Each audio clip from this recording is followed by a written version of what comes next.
I'm Sam Smith, and I'm going to show you the 7 things that God cannot do. The first thing that God cannot do is die.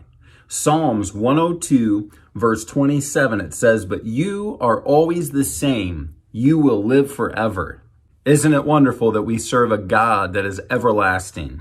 The second thing that God cannot do is God cannot stop being God. He can't change. It says in Malachi chapter 3, verse 6, "I am the Lord, and I do not change." Number 3, God cannot lie. Hebrews chapter 6, verse 18, "So God has given both his promise and his oath. These 2 things are unchangeable because it is impossible for God to lie." Isn't it wonderful to know that God doesn't go back on his promises, but he is true to his word? The fourth thing that God cannot do is be tempted to sin, and God cannot sin. In the book of James, chapter 1, verse 13, it says, "And remember, when you are being tempted, do not say, 'God is tempting me.' God is never tempted to do wrong, and he never tempts anyone." So it is impossible for God to sin or to be tempted by sin. Number 5, God cannot learn anything new. In 1 John chapter 3, verse 20, it says, "Even if we feel guilty, God is greater than our feelings, and he knows everything."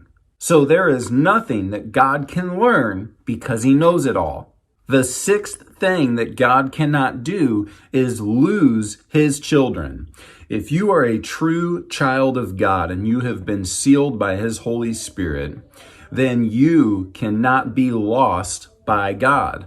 If we look in John chapter 6, verse 39, it says, "And this is the will of God, that I should not lose even one of all those he has given me, but that I should raise them up at the last day." This is Jesus talking, saying that who God has given to me, I will not lose.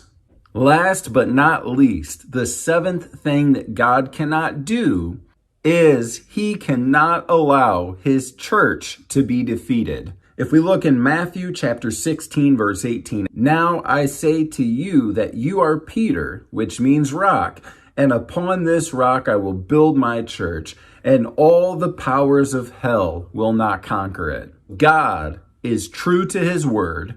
God cannot lie. So when he says that the powers of hell will not conquer his church or defeat his church, that is an absolute fact because God said that it is. Thank you so much for watching.